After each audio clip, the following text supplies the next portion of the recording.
Vanessa, welcome to the show. How you doing today? I can't hear anything. 1 second. Oh, okay. Not quite sure why. Okay, you're working out. I'm gonna give your bio. Vanessa Beeley. Give her bio. Vanessa Beeley. She's an international investigative journalist. You can follow her on Twitter at Vanessa Beeley. You can read her articles. I need to make sure that the bio is still correct in regards to the articles and everything else. But Vanessa, can you hear me yet? She cannot hear me yet. She has that look of concentration. It's okay. 1 second. It's okay. You're okay. Let me sign out and come back in again. Sorry. Okay. Look, Lath is not toxic. He's not. He is. You have to allow for other people's experience. You just do. It's just life. Obviously, I disagree with some of the takes, but that's secondary again to the point that that's a legit feeling. And if you're taking a litmus test of people in the Middle East, that may be the feeling. That's not being toxic. That's you watching a country fall. You're watching ethnic minorities being murdered in that country.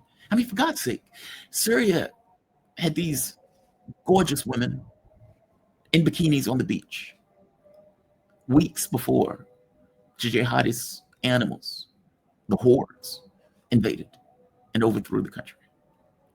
Put that in context.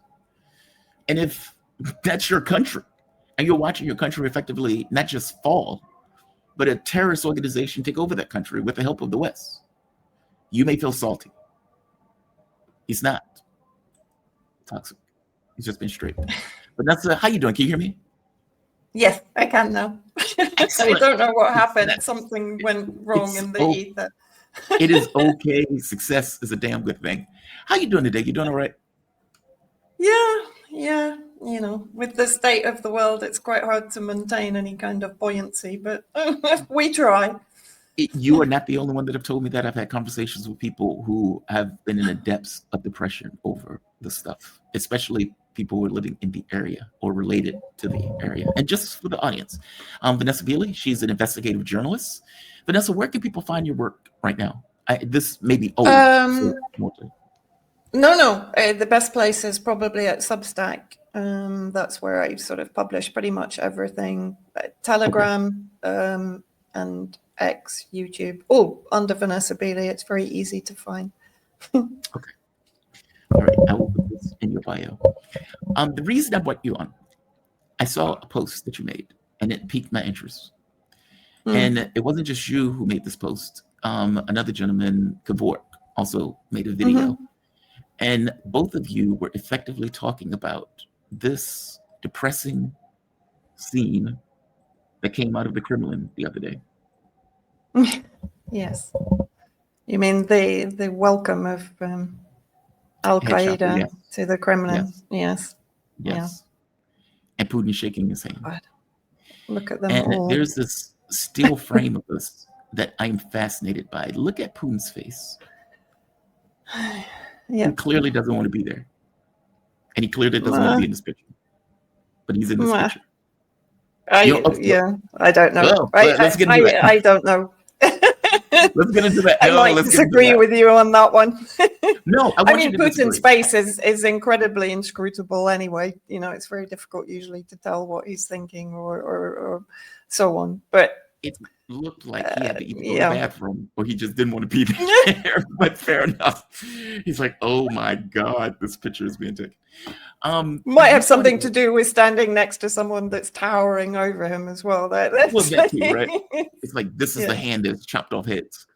That's a rough thing to watch, especially for people who paid attention to all of this take place, who knows that as he's shaking that man's hand, that ethnic minorities are being murdered and slaughtered with his gangs doing it. And who felt some kind of way as the Syrian government collapsed. That is a difficult picture to watch.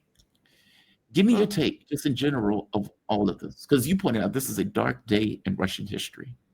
And I'll let you go and explain why you say it in that way.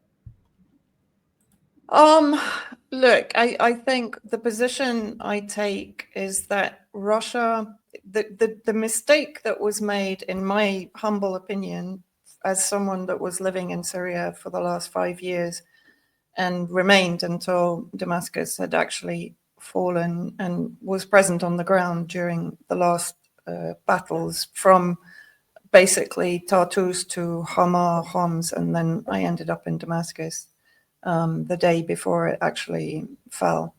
Wow, I didn't know that. I think, yeah, I mean, I literally had an hour to pack a bag and take my dog and get out of Syria on the Sunday morning, so on the 8th. So I think, first of all, I want to sort of bring in the context that, from my perspective, the mistake that was made in Syria by the leadership was in believing that Russia was an ideological ally.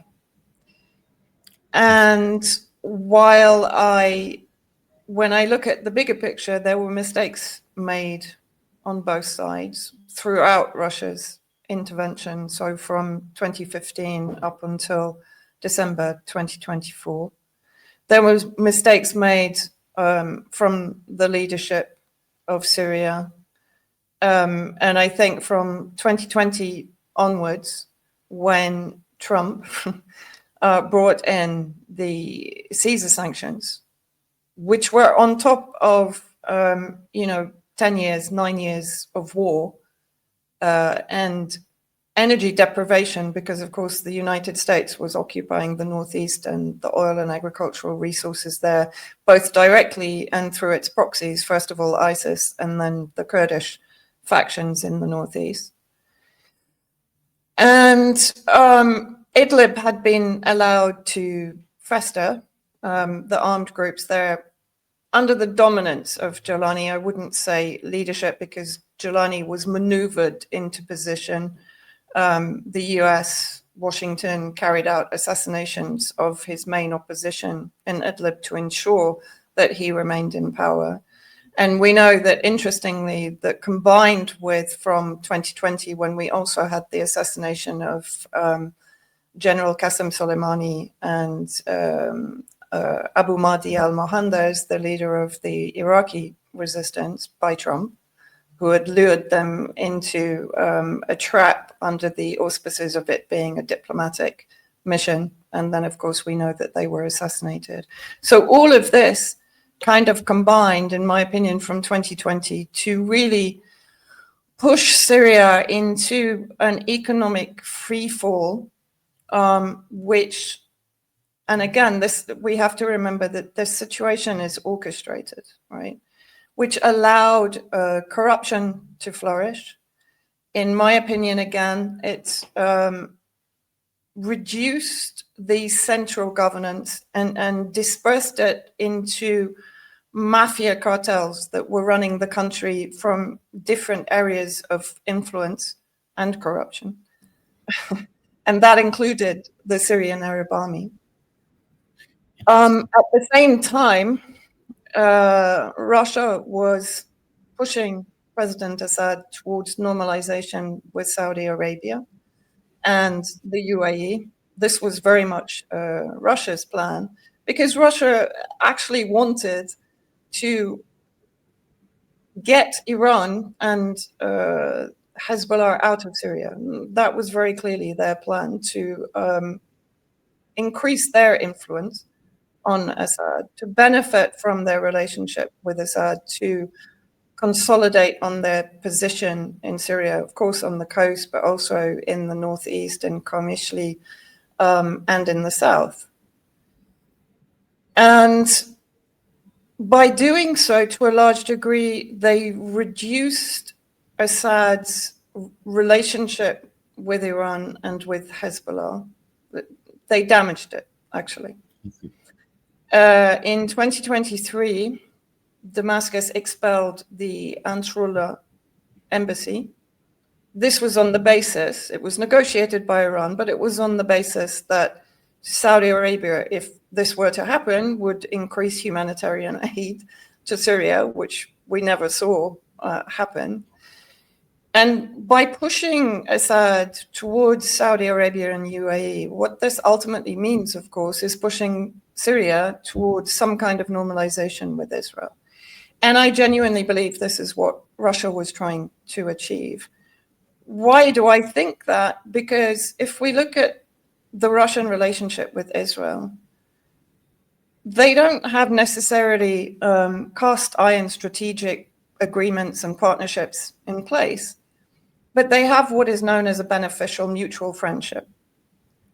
And in 2015, actually, when Russia intervened in the war in Syria to effectively damage or prevent the advance of ISIS in particular, Netanyahu went on record as saying it's fine because Russia's objectives or Russia's agenda in Syria is the same as ours. This is a very interesting statement. Why would he say this? During Russia's presence in Syria under President Assad, they had around 49 phone calls between them, between Netanyahu and Putin. We know that Russia effectively had come to an agreement with Israel that it wouldn't interfere with Israel's attacks on Iranian advisors, military advisors, and military on the ground, or with Hezbollah. And of course, towards the end of 2023, 2024, we saw the assassination of Iranian officials, even at the Iranian embassy, which is, I mean, this is a war crime in itself, right? Iranian generals have been very clear about the fact that they believe Russia turned off its radars whenever there was an Israeli attack.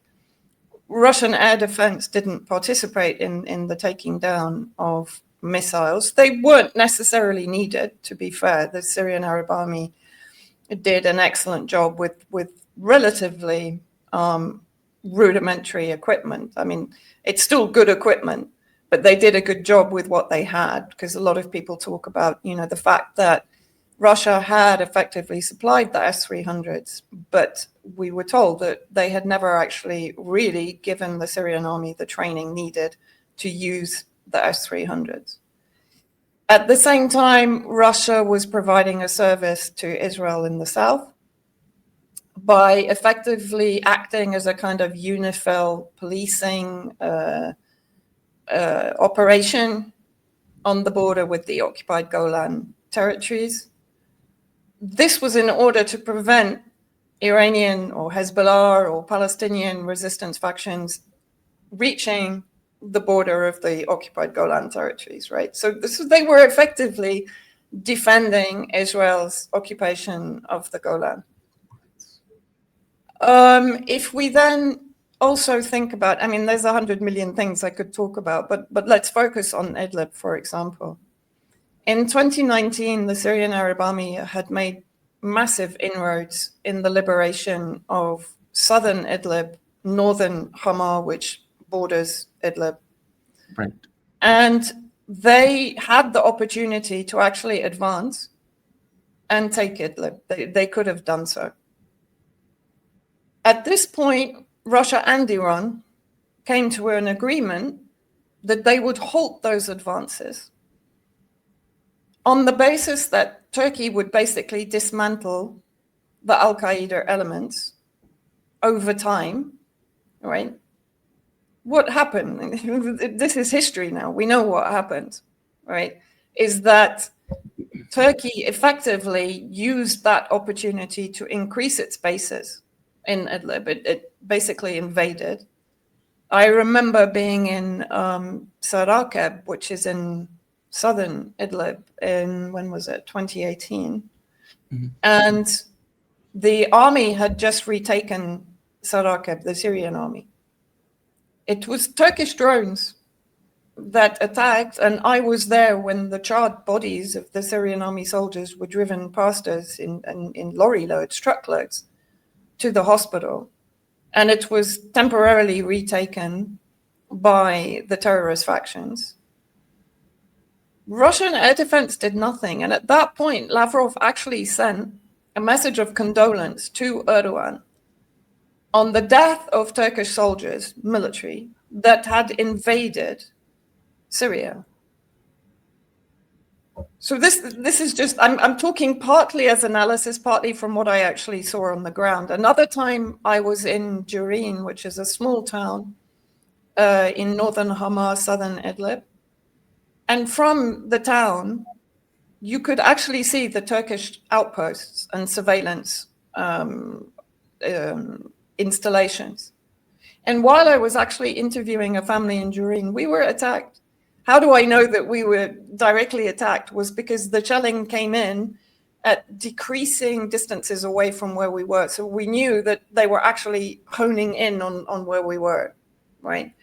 So all of this was effectively facilitated by Russia, even down to the fact that the humanitarian corridors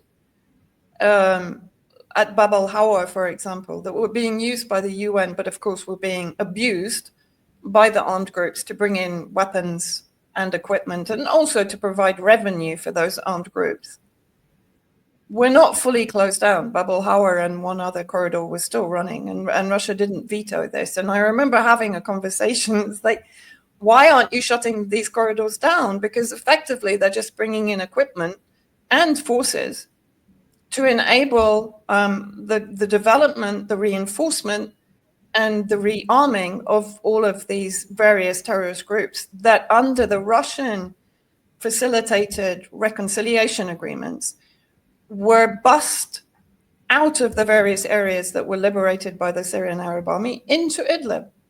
So what happened? Every single area of conflict that was effectively liberated by the Syrian Arab Army, all of the terrorists from those particular areas were bussed into Idlib. So can you imagine? There were literally hundreds of thousands that were gathering in Idlib that had the maintenance of supply through Turkey into Idlib that was providing revenue, arms, training.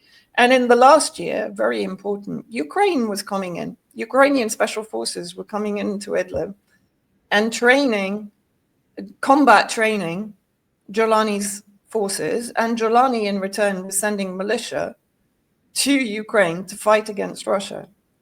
And yet still Idlib was left festering, if you like, in preparation for what happened November 2024, December 2024. The UN had pointed out that there were like 50,000 terrorists in Idlib, meaning they acknowledge that this is a terrorist haven. How do you explain that? Like put your analysis hat on for me for a moment. Why would they allow Idlib to continue to exist? Why would they trust Erdogan, who's a snake in the grass? Yeah, I mean, like nobody trusts Erdogan. I don't understand. I didn't understand why Idlib continued to exist. Immediately, Russia, Iran, and Syria had taken back the overwhelming majority of the territory. Yeah. Why would they stop there? It's a very good question.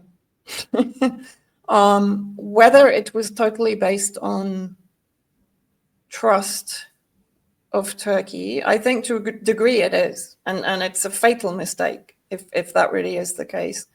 And actually, you know, what happened in the end is very complex. Turkey fell into a trap, but it pulled Russia into a degree of a trap also by basically fooling them into thinking they could trust Erdogan to end what was happening in Idlib rather than increase it and use it as this opportunity for him to expand his annexation of Syrian territory. He now holds, you know, a vast swathe of Syrian territory across the north, from Aleppo across to basically the Euphrates and beyond the Euphrates, so in the northeast, that's the Kurdish factions, right?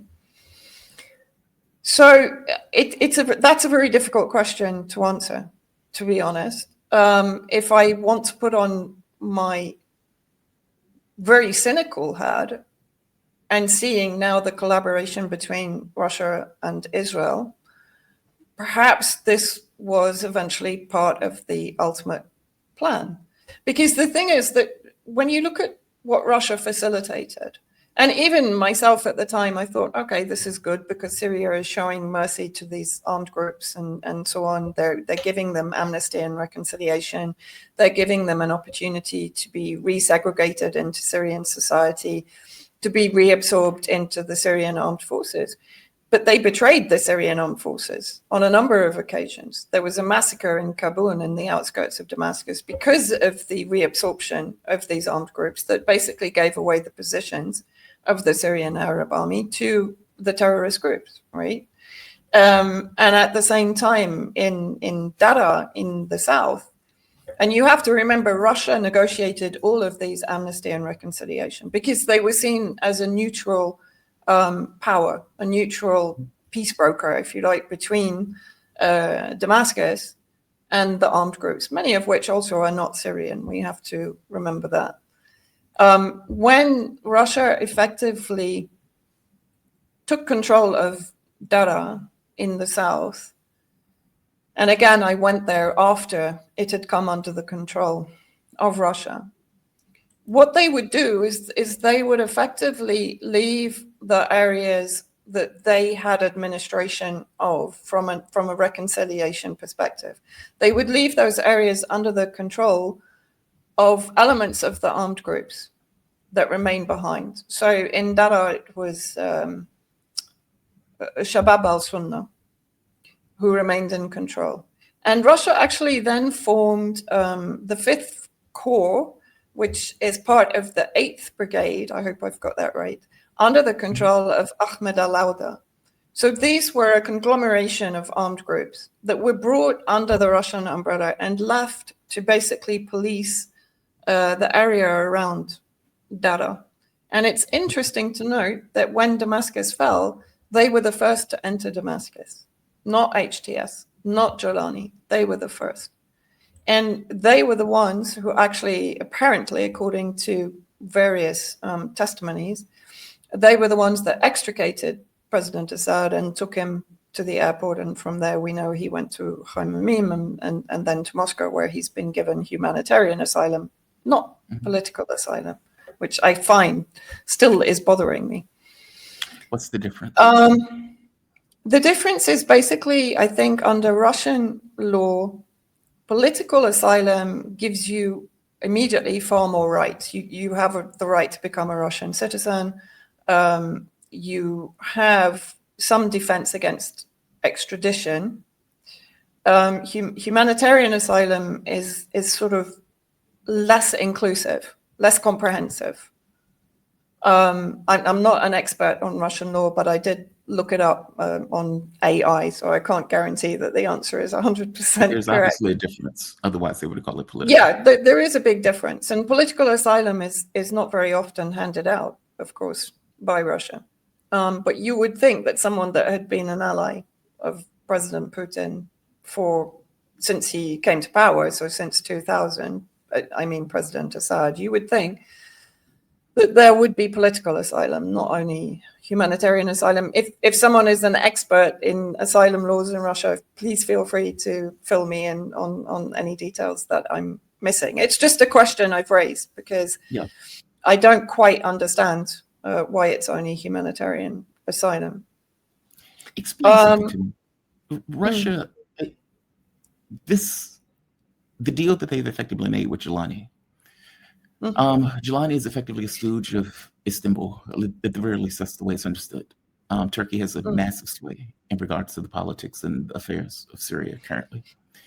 The basis that Russia made a deal with in order to maintain, you would think that those bases will be in a much weaker position under the current regime as opposed to under Assad. Meaning, as you point out, that relationship with Assad went back from the time that Putin got into office.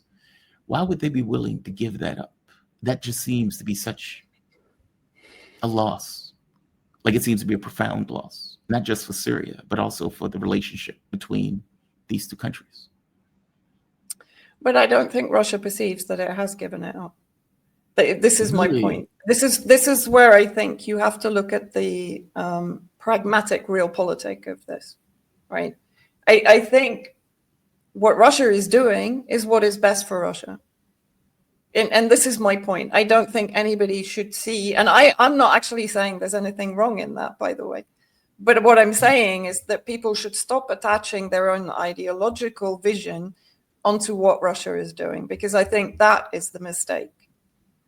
Because if we look at what Russia has done, or what has actually happened since the fall of Damascus, first of all, the president or a representative from Belarus came to broker a meeting between Jolani's regime and Bogdanov, the deputy foreign minister from Russia. This was within 6 weeks. So within 6 weeks, Russia had legitimized Jolani's completely unelected Takfiri regime, which is stuffed full of foreign Takfiri. And that's another issue that I want to come on to, how many Chechens and Northern Caucasus elements are within Jolani's regime that Russia doesn't want to come back to Russia, right? They want them contained inside Syria. So that's another very important point. So they were among the first to legitimize Jolani's regime. And in a sense, if you remember, Putin's statement after the fall of Damascus was odd. And I remember having a number of discussions on social media where people were saying, but it's irony, you know, he's mocking them. Because you remember he said something along the lines of, Al-Qaeda has reformed, so, you know, there's no problem with them now. And everyone was sort of saying, no, he's taking the P. He doesn't really mean this. He's mocking the West and so on. Yeah. Yeah, sorry, I don't know what your language rule.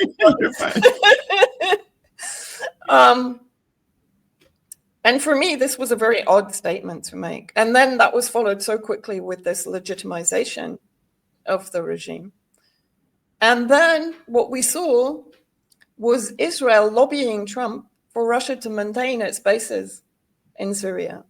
So while I agree with you that Jolani is to a large degree Erdogan's instrument of expansion, what's now happening, if you like, is Jolani's being pulled in all directions in the interest of every single power player inside Syria. And that includes Israel, right? And Israel is going to be, it's going to outweigh Turkey because Israel has the backing of Washington and it has the backing of Russia, by the way. As I've said, the relationship between Russia and Israel, Russia will never do anything that threatens Israel.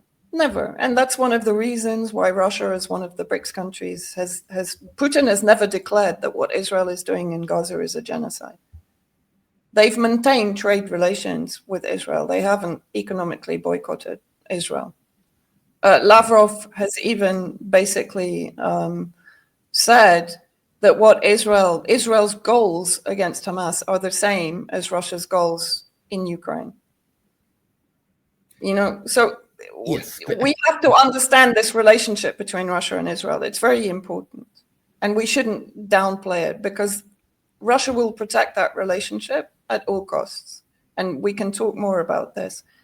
So in a sense, what is Jolani doing? He's effectively trying to keep all his sponsors happy, which is going to be a very difficult job long term.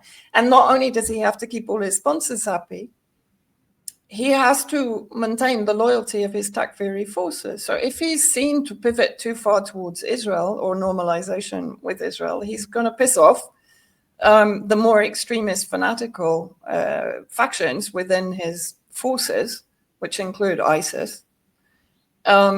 If he basically goes too far towards Russia, the same thing. So he has to keep this weird balance, and that's why you're seeing all of this maneuvering.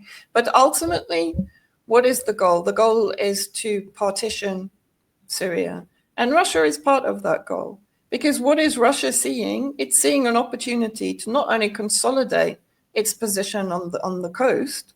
It's already rebuilding its forces there. It's bringing in more equipment. This is its launch pad to Africa. And Africa is the biggest goal for Russia. And to lose its base in Syria, it can't, because then it would be entirely reliant on Turkey to use Turkish airspace and Turkish facilities to be able to access Africa, right? It can't afford to lose this base. So now what you're seeing, in my opinion, is the coming to the surface of the close relationship between Israel and Russia. and Russia's opportunity to prevent Erdogan's expansion into Syria. Because what happens every time Turkey tries to expand into Syria? Israel bombs it. We've seen this multiple times. As soon as Turkey tries to provide weapons to Jolani or to build back up the military bases that Israel destroyed back in December 2024, it completely devastated Syrian military capability, air defense, naval forces, and so on. And Turkey has been trying to build that back up on behalf of Jolani, but they've not been allowed to, because every time they go beyond their border of Aleppo and into central Syria, they're bombed by Israel, right? So Israel and Russia are focused on containing Turkey. But Russia is also focused on basically returning to the position it had under Assad, which is to consolidate its position on the coast. And there is talk I've seen, and I agree with it, that part of the discussion with Jolani was for Jolani's Takfiri forces to withdraw from the coast, for Russia to be given control of the coastal area and the ability to bomb the Takfiri forces in that area. So what does that mean? Russia takes full control of the coastal area and potentially partitions it off as an Alawite state. By doing that, it pushes France out of the picture, because France historically had the mandate in the coastal area. It had the mandate of the Alawite state, right? And it's been desperately trying to invest maintain its investment in Latakia port. So in my opinion, Russia is maneuvering for this. It's maneuvering to take that big piece of the Syrian cake totally under its control as a protectorate. At the same time, it's increasing its presence in Qarmishli in the northeast. And even Jolani is saying it'll be marvelous if Russia will go back and police the south and wait for it, prevent Israeli expansion. This is nonsense.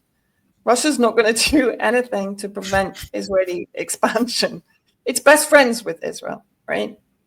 What it is going to do is to provide the same service to Israel as it provided under President Assad, which is to prevent a Takfiri presence or to prevent the rise of any possible Syrian resistance factions, because we have been seeing some attacks on Israeli forces that have come into Syrian territory in the south, particularly in Quneitra and in Dara.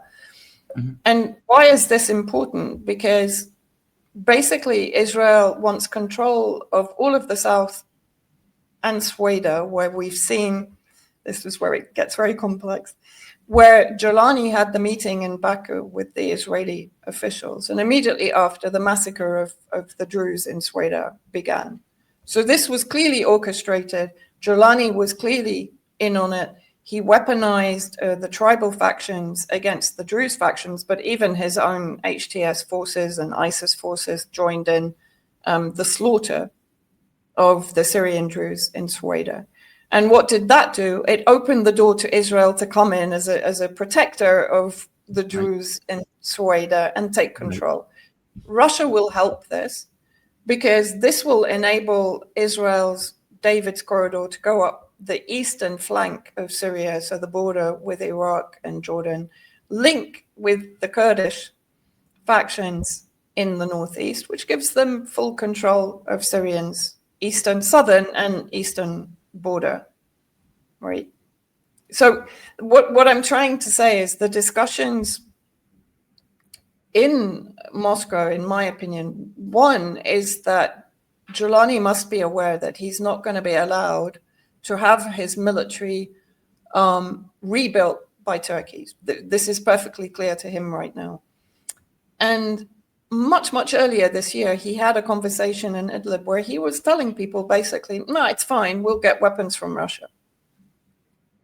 Was he? And was he? And he actually said this in an interview with the New York Times. He said basically Trump has washed his hands of them. He's not going to be providing weapons. They can go to Turkey or Russia. He thinks that the Russian military is going to be giving him weapons? Yeah, but they probably will. If they can make money out of this, they probably will. I don't get the sense that Israel is going to allow him to get weapons from either Russia or Oh, from he can Turkey. have small weapons. Why can he have small weapons? He's not going to be given air defense. He's not going to be Oh, I see. given heavy artillery, but he'll be given small weapons. Why? Because if at any point Israel or Turkey decide that, more likely Israel, decide that they want to use Jolani to attack the resistance factions in Iraq and Lebanon, they have the weapons to do it, but not the weapons that can be turned on Israel, right? Okay, wow. Yeah, that's a tweaking point of view. So, but is it possible that what we're seeing is a fallback position? Because Russia, in its relationship with Assad, it already had access to Africa in the way that it wanted access to Africa. Its bases were safe. They didn't have to have all of this to take place. You've had a relationship with someone that went back for decades. It just seems They killing that did, relationship. but they were frustrated Why were they for frustrated? multiple reasons. They were frustrated that Assad wasn't basically in agreement with the whole Astana policy of redrawing the constitution. He'd been extremely stubborn on that, right? Secondly, he'd refused any meeting with Erdogan to resolve issues. And his point was, why would I talk to Erdogan until he withdraws from Syrian territory and withdraws the terrorists that he's basically funding and arming, which are the Syrian National Army, which were previously the Free Syrian Army, that are basically under Turkish control. And they're now the ones that are occupying the north and the majority of Aleppo.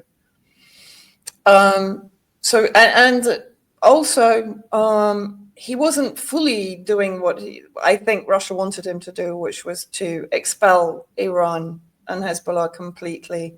Remember, back in 2018, there was a bit of a row between Iran and Russia because Russia was pushing Assad to do that back then. So that was back in 2018, right? Why was Russia? Why was Russia pushing him to expel Iran? Both of these countries were working together in order to beat back the terrorists the first time around. I think because Russia basically wanted the share of the largest share of influence in Syria. Iran was seen as a threat because if Iran expanded into Syria, this is how I believe Russia saw it, and I was told this by a number of Russian officials over the years that I was in Syria, that they saw Iran not so much as an ally but as a competitor in Syria. We have to remember this is real politics. This isn't even though Russia has now the strategic partnership with Iran, it still doesn't have a mutual defense clause in it. So in other words, if Israel goes to war again with Iran, Russia is not physically going to come in and help Iran, but it will do that for North Korea. It has a mutual defense pact with North Korea, where they will come to each other's defense if either country is attacked. They don't have that clause in the agreement with Iran. And they need Iran to some degree. They need Iran for the North-South trade corridor, which of course is now under threat with the Turkish-Israeli-US expansion into Armenia and Azerbaijan and the Zangezur corridor. So that's why Russia is now negotiating more enthusiastically with the Taliban in Afghanistan, right?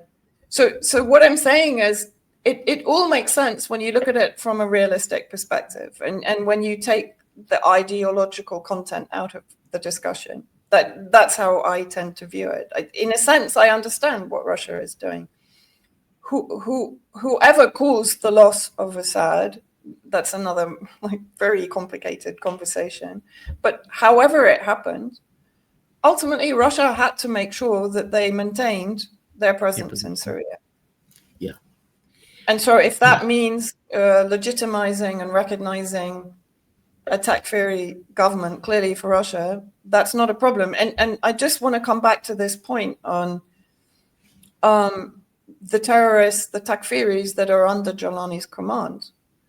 There's a huge number. I mean, numbers vary But back in, I think it was 2014, there was something like 14,000 Chechens among the Takfiris in Syria, and also the Uyghurs from China. So China and Russia have an interest in keeping the terrorists inside Syria, right? They don't want them to come back. Between 1999 and 2014, there were multiple massive terrorist attacks by Chechen groups in Russia. And Putin actually said, we would rather fight them in Syria than fight them in St. Petersburg or Moscow. Of course, right. Right. So the containment of those Chechen elements is also very, very important to Russia. And even in, I think it was 2014, there were reports, and those have been confirmed, that Russia was effectively facilitating the transit of Chechen terrorists without visa through Turkey and into Syria. So effectively, they were saying, okay, go to Syria, fight with the Takfiris there, and let the Syrian army die fighting them. I'm putting it very bluntly, but that's effectively the case. Russia didn't come in until 2015, right? The Chechen Takfiris were leaving from 2014, 2013 onwards and entering Turkey with no visa and coming into Syria. And it's not only the Chechens, it's the Uzbekistanis, the Tajikistanis, the Dagestanis, and so on that make up. I mean, generally, I think the Takfiri forces are around 40% foreign Takfiri. So it's a huge number.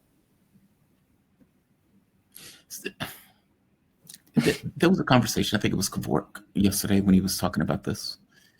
And he was pointing out, like, if you can't maintain your friends, you're going to lose friends. It was something to that effect. He was giving this breakdown. And look, all of us, be it me, you, Laith, all of us feel some kind of way about the fall of Syria. And Laith was making this very strident point about betrayal, in a sense, where it feels like a betrayal. Is that the way it's understood in the region? Yes. Definitely. I mean, I'm here in Lebanon. I know how many analysts, let's say, on the side of the resistance feel about it. And in Iran, I mean, there were certain members of the Iranian military command who were very blunt about what happened, even down to the fact that Iran was trying to send reinforcements, and apparently it had been agreed between Assad and Putin. And at the last minute, Putin prevented them landing at Haimamim. And they were over Iraq, and they had to go back because the US was threatening to shoot the plane down. Right. All of this was made very clear by members of the Iranian command shortly after the fall of Syria. And so, yes, of course, there's a feeling of betrayal, enormously so. I mean, to see this footage of Jolani, and it's not only Jolani, it's his entire entourage. I mean, Asad al-Shaibani, the foreign minister, was one of the co-founders of Al-Qaeda in Syria. The name escapes me. Musaf al-Kahaf, the defense minister, committed atrocities against Syrian civilians. The head of intelligence, who worked very closely, Anas al-Khattab, who was one of Jolani's henchmen in Idlib, but also very heavily connected to Turkey, to the Turkish intelligence. And notice there on the left-hand side, his brother, Hussein al-Shara, who was educated in Russia and who has, in my opinion, been instrumental in this normalization with Russia. He's played a very important role in this. But effectively, yeah, I mean, you have there Lavrov, you have the foreign ministry, and look at this place. It's full state. Right? This is a side room. You know? This is a full state. This is full pomp and ceremony. It's quite extraordinary. And it's, even though we were fully aware of and I do consider it a betrayal. I consider it a major betrayal. And I go back to the statement that Putin made immediately after the fall, where he blamed it entirely on the collapse or the surrender of the Syrian Arab army. I would contest that, because the Syrian Arab army that had fought and died for 14 years to defend Syria, against hordes of Takfiris that were being sent in by, I don't know, more than 80 countries in the world, funded by some of the wealthiest countries in the world, like Qatar and Saudi Arabia, would suddenly surrender. They were betrayed. They were betrayed internally, but in my opinion, they were also betrayed externally. They were not fully prepared. And whether this was mismanagement on the Russian side, and again, we have to remember that there was actually not a huge Russian military force on the ground. Right. They had used Wagner. No, well, they'd used the Air Force, yes. But they'd used Wagner basically as a subcontractor. From 2015, it was Wagner that basically liberated much of Syrian territory. And I find it quite interesting. And again, this is speaking to Russian military officials and so on that were on the ground in Syria and are now back in Russia, who have the opinion that had Wagner not been taken out of Syria in around 2021, this wouldn't have happened. So why were Wagner removed? Why were Wagner taken out?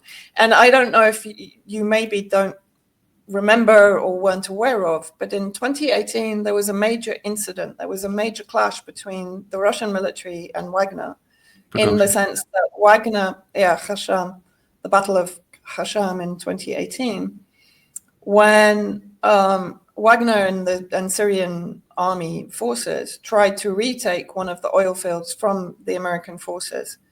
Oh, and I don't know that. According to Wagner, the Russian command were fully aware.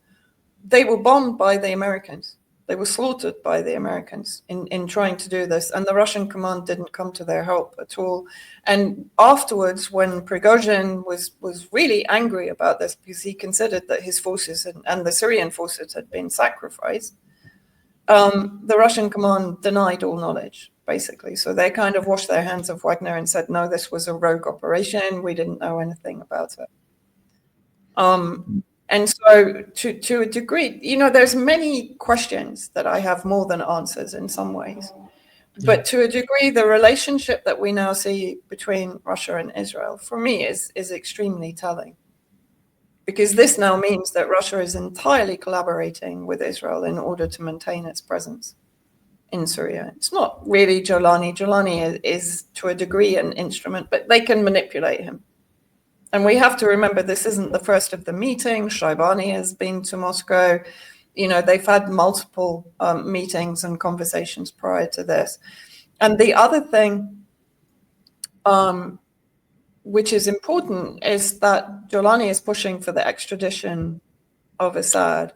Now, this will be, if Russia capitulates on this, that's betrayal. In my opinion, that's the end of their relationship with the entire resistance axis. Because how can countries like Venezuela or Iran or any of these countries that are genuinely resistant against the imperialist axis, or the Zionist bloc, as I call them, how would they be able to trust Russia? They can't, right? I mean, I'm not saying he's going to do it. But the fact that this subject is still on the table, and it keeps coming back to the table, and now there are actual court cases to prosecute Assad inside Damascus that are being brought by lawyers under Jolani's tutelage, of course. And the statements that they're putting out are not exactly negative about Russia's reaction. In their opinion, it's just going to take time. So, okay, that could be propaganda from their perspective. And everyone is telling me, no, Russia would never betray someone that they've given asylum to, and so on. It depends. In my opinion, cynically, it depends what the incentive is. Vanessa, we're going to have to end this. and I'm going to have to bring you back because I want to continue this conversation. I am riveted by this. My mind is blown, and my mind is blown because it's a workable point of view, right? It's like how you see something and how you weigh it. And somebody can say, well, look, I weigh this differently, and this is why I weigh this differently. And they give you an explanation of why they weigh it differently. And look, you've been in that region. You have talked to all sorts of people in this region, Russian, Syrian, Iranian, otherwise. Yeah. That is. And I just want to make one thing clear, if I can. I'm not, how can I put this? There are many Russians, for example, that were in Syria prior to 2018, who were against many of the policies from the Russian regime and from Putin in Syria. So it's not like a homogenous policy. There are many people, even in Russia, in my opinion, that are against what has happened in Syria and is happening in Syria, just to be very clear. This is disturbing. This is very disturbing to me. I have to have you back, and I would love if you come back next week to continue this conversation. Of course, I would love to. Vanessa Beeley, she is an international investigative journalist, and you can find her work on Substack.com. You can also find her work on YouTube under Vanessa Beeley. Thank you for this. Really great breakdown. A fantastic breakdown. Thank you. Thank you. Thanks for having me on, Jamal. Absolutely.